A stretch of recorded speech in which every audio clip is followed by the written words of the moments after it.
Arriving is not, I can have anything I want. It is, I already have everything I need. Welcome back in. I'm the Hermit Poet, and that was today's devotion from the Brianna Wiest devotional, the Pivot Year devotional. And when you get to the point where you're healed up, and you know that you're healed up, you will know that it is not about having everything you want. It's about having everything you need in life, and your whole perspective will change. Welcome in. I'm the Hermit Poet. Good morning. And today is day 127 of the Pivot Year devotional, and we've got to go to 365 days in December. I've been here every day. Have you? That's a good question. I've not missed one day of my resolution. Have you? Well, we have all 127 devotions in a Pivot playlist over on the Hermit Poet page on YouTube. They're all in chronological order, so you can start at number 1 and you can work your way all the way to 127. And I think that if you will do that and you'll take some notes and you'll watch them a couple of times and you'll do the steps at the end, the application steps, I think it's going to be an eye-opener for your trauma and abuse and your healing, because I know when I got this book at the Salvation Army that Saturday and I was looking at it, I stood there and I had tears in my eyes because it explained so much about my grief and my pain and my trauma and abuse. And I knew that that book was there for a time such as this. And boy, did it do a number on me. And then I decided I wanted to teach it to the world. So, due to copyright infringements, I cannot read the entire Pivot Year devotional, so we reframe it into a poem, and then I give you a 14-minute teaching with a little application to push your trauma down the road to healing, and then I let you go. So today we are talking about the arrival. Have you arrived with your healing? I think I have. I'm pretty sure I have. Due to last June, I got a miraculous healing at the subway in Simpsonville, sitting in my car. A poem came to me called I Wish It Would Rain Down. And then after that miraculous poem, I never wrote anything in my life, never wanted to write anything, didn't think I had any talent. That came to my mind, 10 minutes, I had it on an envelope, and then days later started coming a flood, an orgasm, creative orgasm of 600 poems. And I'm telling you, the weight has lifted, my stinking thinking's gone, my self-esteem is up, and I'm telling you, I think I'm healed. And it was that simple and that miraculous, but it doesn't happen to everyone like that. I'm not special, but it just, God chose to do it in that manner, in that time, after 50 years of trauma, abuse, and sexual assault and school bullying. And I praise my Savior every day for lifting the load off of my back. And I am a brand new person. I am a brand new person up here on social media. All right, so the poem today, The Arrival. The hunger for the next is just a ghost that haunts the halls of every restless mind. We're chasing shadows on a distant coast and leaving all the solitude, a solid gold behind. Arriving isn't grasping for the prize or filling up a bag that has no floor. It's waking to the truth with open eyes that peace was always waiting at the door. You have the light before the sun can rise. And that was the poem. And so let's do the teaching quickly. The arrival. So we're talking about you arriving and you knowing when you arrive. When you arrive, you're going to say, it's not about how much I can get and can and sit on the can, but it's about all of my needs being met. And that's where I'm at. My clothes are met, my food is met, my shelter is met, my transportation's met, my job's met, my health is met, and really truthfully, it's a meager sum. I live in my van. I crawl up here every night and I pray and I ask God to bless you folks in your healing and in your trauma and abuse. But you know what? I'm buying a piece of property, 1.4 acres of property for my retirement, and God is good, okay? And people say, well, you're homeless. I'm going, no, not homeless. I'm living on a piece of property that I'm buying, and I got a great deal on it, and it's going to be paid off when I retire in 10 years. And so things are good. You know, things are not ideal. Yes, would I like a trailer home or a tiny home or something? Yes, but right now I'm paying off bills and I can't afford to do that.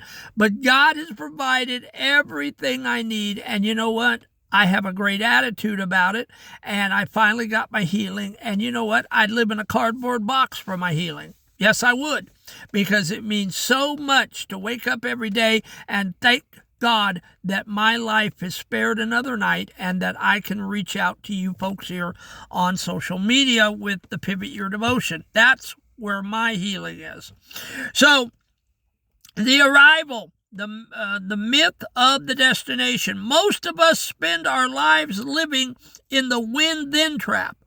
When I get the promotion, then I'll be happy. When I get out of this motel job, then I'll have peace. When I reach 600 poems, then I'll be a real writer. We treat arriving like a physical location we haven't reached yet. But the truth is, if you are always looking at the horizon, you are stepping over the gold that is currently under your boots. Okay? You cannot keep saying in your life, when I graduate from college, when I become a parent, when I get married, when I get a better job, when I get my destination and my calling and life fulfilled, when I become rich, when I blah, blah, blah. You cannot live like that. Well, you can, but I'm telling you, you're looking for a pipe dream. Okay? And you're going to wake up one day and you're going to say, my God, I should have been happy for the moments. There's a country song called You're Gonna Miss This When It's Gone. And those fleeting moments are so fast. They're gone in the blink of an eye. And then you realize that you should have been happy in those moments in your life when you're not. And that's where I'm at right now. I am happy no matter where I'm at or what I'm doing.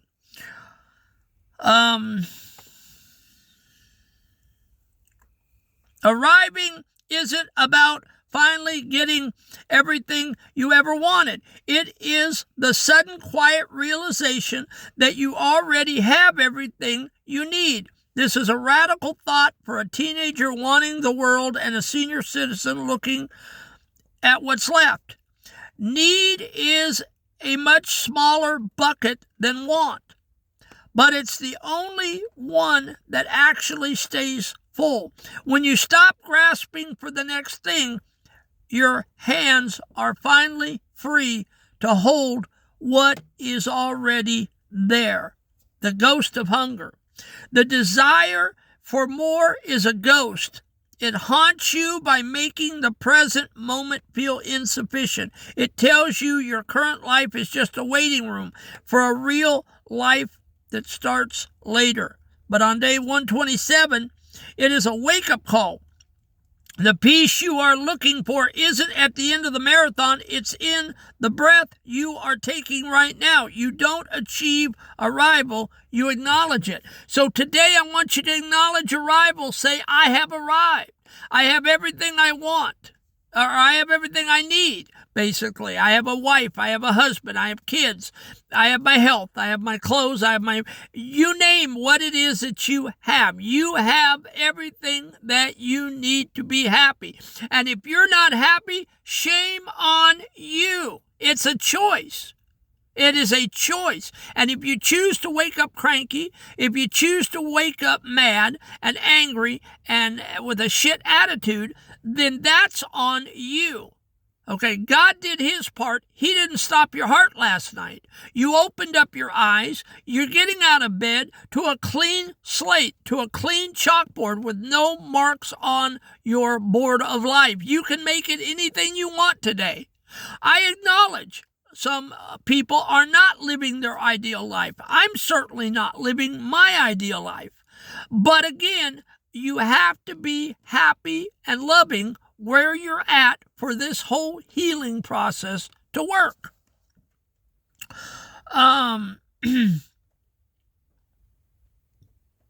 When you decide you have arrived, the world loses its power to manipulate you. You can't be sold a lifestyle you don't need, okay? I watch people on YouTube and TikTok and Facebook, and I used to get so mad because I was jealous and full of rage because you folks showed a lifestyle that I wasn't living. But you know what? When I got rid of that all, I can watch social media and I can laugh because I know it's a Kardashian moment. I know it's not real. I know it's AI, most of it, and I know that people's lives are not as good as they're portraying up there on social media. It's just not. But you can't show that because nobody would give you 1 million hits. So it loses its power to manipulate you. I don't get manipulated anymore, When my 2 books of poetry get written, they get written. When I have my line of clothing with the Hermit Poet on it, it happens when it happens. When I go on speaking tours and talk to schools and churches, it'll happen when it happens. Okay? But at the moment, it's not here. And at the moment, I guess I don't need it because God hasn't provided it. We have 263 students in the class. I need 2 more for 265. Well, we're at 263. We've been plateaued for a while, and maybe God is saying that's all you need. We'll get to 265, 270, and 500 when God sees fit to bring them. Okay? But until then, I'm happy with the 263 eyeballs that are on me this morning.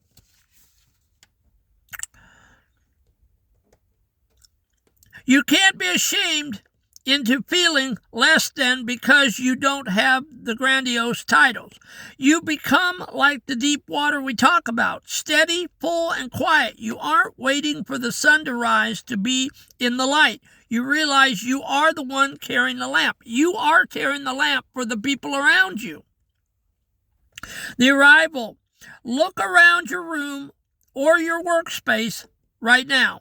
Identify 5 things you currently possess that you once prayed for or worked hard to get. Force yourself to sit with the feeling of having them instead of the habit of wanting the next thing. You have already arrived at a destination you once dreamed of. Now the checklist. Today when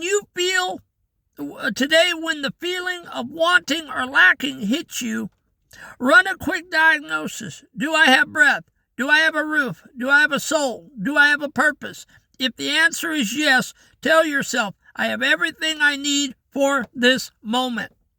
The present moment anchor. Pick a routine task you usually rush through, like washing the dishes or washing the car. Slow it down by 50%. Focus on the physical sensation of being exactly where you are. Stop trying to get to the next moment and stay in the current moment. This is what it feels like to be arrived. The gratitude gatekeeper. Before you go to sleep, name 3 run-of-the-mill things from your day that were enough. Maybe it was a decent sandwich, a quick 5 minutes, or a person who didn't cause you trouble. Acknowledge that these aren't small things. They are the substance of a life that is already full. All right, and I'll give you 3 things real quick myself. I usually eat at Subway before I go to work. I am thankful for that routine, mundane sandwich, chips, and a Coke that I get every day, 7 days a week. I get the meal deal because it's the cheapest thing in town, $6.99. I appreciate that, and it's all I need. I appreciate the job I go to. It's a meager job. It's nothing fancy. I do security work, and I get paid a meager salary. But you know what? It's all I need. And I appreciate the people at that factory that come by every day and say hi and bye and greet me and know that I'm there. I've been there for a solid year, and they can count on me to say welcome in and have a great night when they leave. And they know I'm steady, and I know that I can feel their friendship and I can feel the warmth coming from those employees. That's all I need. Okay? So enjoy where you're at today because that's all you've got. And if you want to heal up and you want to get over your trauma and abuse, stop worrying and being manipulated by what the world tells you you need to be manipulated by. And start saying, I have all I need. I have my wife, I have my kids, I have my car, I have my house, I have my clothing, I have my food on the table, I have a job to go to, I have my health. Do you know how many millionaires wish to God they had good health? I would take great health over millions of dollars any day. And I'm going to knock on wood so that I don't jinx it when I say this. But I have not had a cold or the flu in probably 5 to 10 years. I have not seen my family practitioner. He probably thinks I got lost. Okay? But I have been blessed with great health. And brother, that is worth it all. That is worth it all. All right, guys, we are plateaued at 263 students in the class. And I am asking for 2 more students and have been all week long. And I'm asking you to find me 2 more students to make it 265 students. There are people all over that are traumatized and need the help and need the community and need the devotions. So please send it, share it, and talk it up. Tell them there's a crazy old man in a van and he is teaching about trauma and abuse. Okay? And most of you guys out there are men, and you're in the shadows, and you're peeping, and you're looking at me, but you don't have the courage to push the subscribe and like button. If you men would trust me and hit that button, I know we'd have 500 men today. I'd jump by 500 people. But you men are scared. You think it's not manly. You think it's not sexy. You think if the wife finds out you're traumatized, your marriage is over. You know what? It's all lies. It's all lies. Your wife loves you, and she knows something's going on in your life. She can sense it. And if you were to hit the subscribe button and become part of the member and really start your healing, your wife and your kids would love you to death. All right, guys, we will catch you tomorrow. Have a great day. I love you. God bless you.